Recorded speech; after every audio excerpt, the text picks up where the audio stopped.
काय लिहिणार आहे, अंश लिहिणार आहे आणि छेद लिहिणार आहे. काय लिहिणार आहे, अंश आणि छेद. सांगा न्यूमरेटर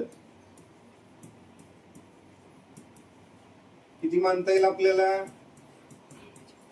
एक्स मानता येईल. काय म्हणता येईल, एक्स. आणि डिनॉमिनेटर काय म्हणता येईल, वाय म्हणता येईल. काय म्हणता येईल आपल्याला, वाय म्हणता येईल. बरोबर. मग तो फ्रॅक्शन काय तयार होणार, फ्रॅक्शन काय तयार होणार, अंश भागिले छेद ना. बरोबर, n भागिले d. मग आता n ची किंमत किती आहे, x आणि y. म्हणजे अपूर्णांक काय तयार झाला, x भागिले y. समजलं का, कंडिशन समजली. आता पुढं, आता इथं पहिली कंडिशन काय सांगितली, the denominator of fraction is 4 more than twice its numerator. From first condition काय येणार आहे, फ्रॉम फर्स्ट कंडिशन, पहिल्या अटीनुसार. लक्ष द्या रे, पहिली अट काय सांगितलेली आहे, तर त्या अपूर्णांकाचा अंश जो आहे तो आपल्याला दिलेला आहे. किती दिलेला आहे, एक्स. मग त्याची काय करायची, दुप्पट करायची. बरोबर. मग त्या दुपटीपेक्षा 4 न मोठा आहे कोण, छेद. द डिनॉमिनेटर ऑफ फ्रॅक्शन म्हणजे कोण, डिनॉमिनेटर ऑफ फ्रॅक्शन म्हणजे कोण, वाय. हा किती आहे, is 4 more than twice its numerator. म्हणजे त्याचा जो अंश आहे त्याच्या दुपटीपेक्षा 4 न जास्त आहे. मग तुम्हाला अंशाची दुप्पट करायची. म्हणजे एक अंश होता, त्याची दुप्पट किती झाली, 2x. आणि बाळांनो त्याच्यामध्ये मिळवायचं आहे 4. आलं लक्षात. बर, आता हे समीकरण आपलं रेग्युलर समीकरण आहे का, नाही. एक्स आणि वाय डाव्या बाजूला आणि संख्या जी आहे कॉन्स्टंट आहे तो कुठे घेतो आपण, उजव्या बाजूला. मग हा एक्स इथं लिहून चालेल का, नाही. तो कुठे घ्यायला पाहिजे, डाव्या बाजूला. पण हा प्लस आहे ना, हा प्लस आहे, इकडे गेला काय होईल, मायनस.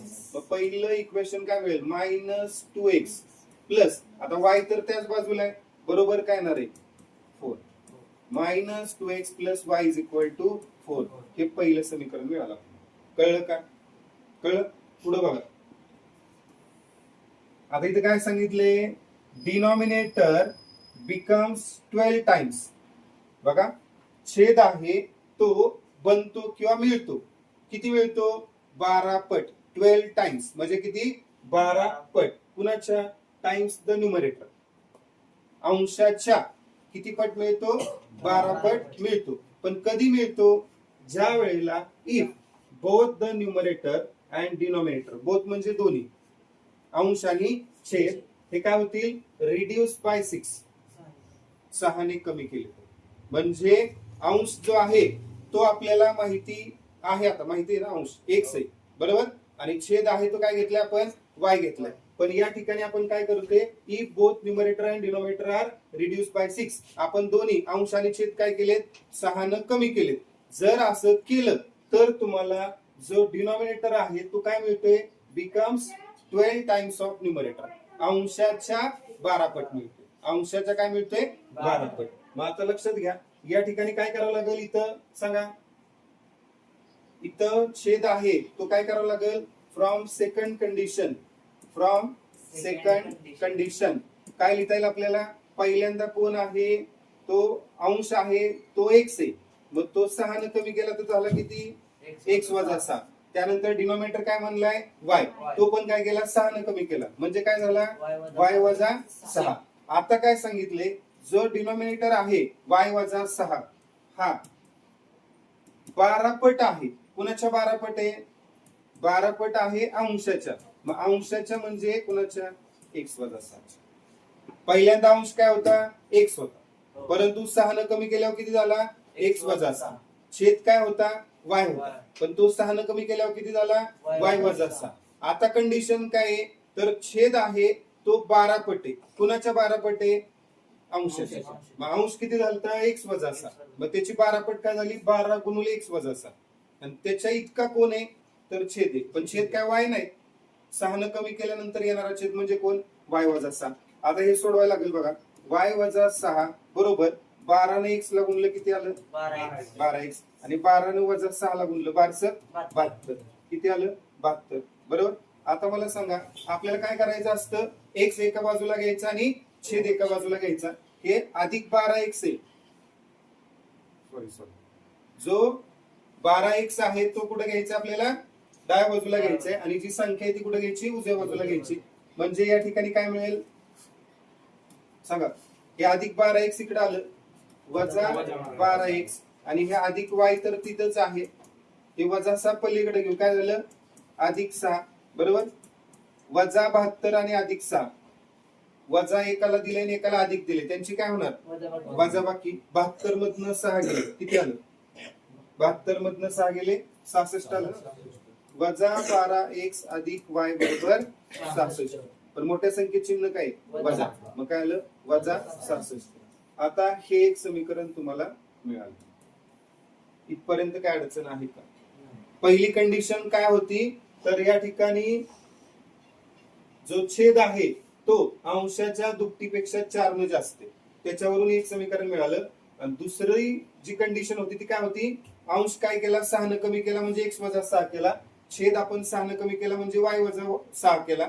त्याच्यानंतर जो छेद आहे तो अंशाच्या 12 पट आहे म्हणजे छेद कोण आहे y वजा 6 तो 12 पट आहे म्हणजे कुणाच्या x वजा 6 च्या 12 पट. मग त्याच्यावरून हे समीकरण मिळालं.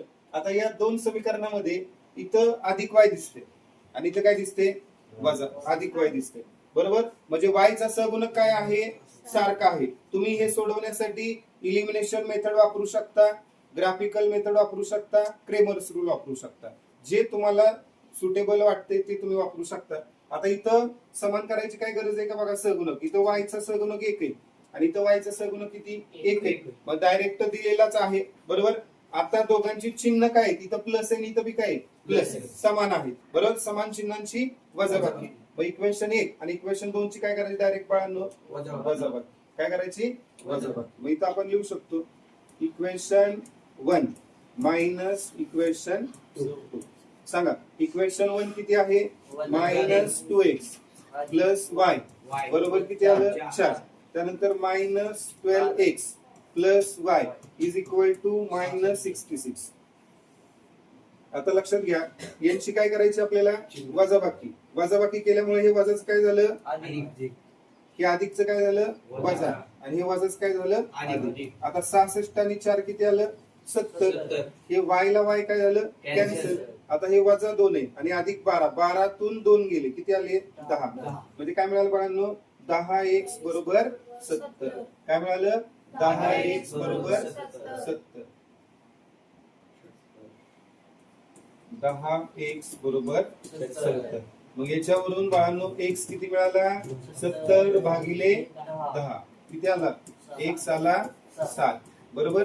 मग आता अपूर्णांकाचा जो अंश आहे न्यूमरेटर काय मानलेला आपण न्यूमरेटर x मानला होता. काय मानलेला x. न्यूमरेटर किती झाला 7 झाला बरोबर. आता काय करायचंय ही किंमत पुट दिस व्हॅल्यू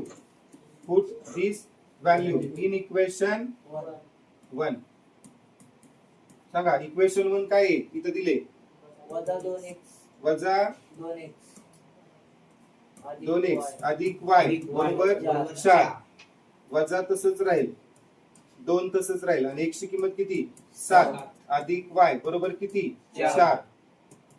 वजा 2 न अधिक 7 ला गुणलं किती आलं वजा 14.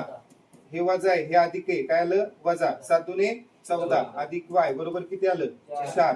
आता लक्ष द्या हे वजा 14 आहे पलीकडे गेल्यावर अधिक 14 y बरोबर किती आलं 4 अधिक 14 म्हणून y बरोबर किती आलं बाळांनो 18. किती आलं 18. y ला काय म्हणले आपण y ला काय म्हणले अपूर्णांकाचा छेद. काय म्हणले अपूर्णांकाचा छेद. मग इथं लिहायचंय काय लिहिणार आपण डिनॉमिनेटर. काय लिहिणार डिनॉमिनेटर बरोबर काय y किती आला 18 आला बरोबर. मग फ्रॅक्शन काय मिळणार आहे बाळांनो फ्रॅक्शन x भागिले y. काय मिळणार x भागिले y. x किती आलता 7 आणि अपूर्णांकाचा छेद किती आलाय y 18 बरोबर. मग आपल्याला हा अपूर्णांक मिळाला नवीन अपूर्णांक. आलं लक्षात. आता ऐका आपली कंडिशन चेक करायची.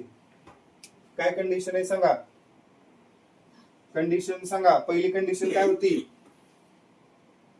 अपूर्णांकाचा छेद अपूर्णांकाचा छेद किती आहे 18 आणि तो अंशाच्या दुप्पटीपेक्षा 4 ने जास्त आहे. मग अंशाची दुप्पट किती आहे अंश आहे 7 त्याची दुप्पट किती आहे 14 आणि अधिक किती आलं 4 म्हणजे 18 आलं ना. म्हणजे आपली कंडिशन बरोबर आहे. त्याच्यानंतर दुसरी कंडिशन काय आहे जर समजा अंश आणि छेद 6 ने कमी केले अंश किती होता x होता ना किती होता 7 आणि y किती होता 18 मग जर 6 ने कमी केला तर किती आला 7 वजा 6 किती आला 1 आणि y किती आला 18 वजा 6 12 तर छेद काय झाला छेद आहे 12 किती आहे 12 तर तो अंशाच्या 12 पट आहे. अंश किती आलाय 1 मग त्याच्या 12 पट आहे का आहे म्हणजे आपलं उत्तर बरोबर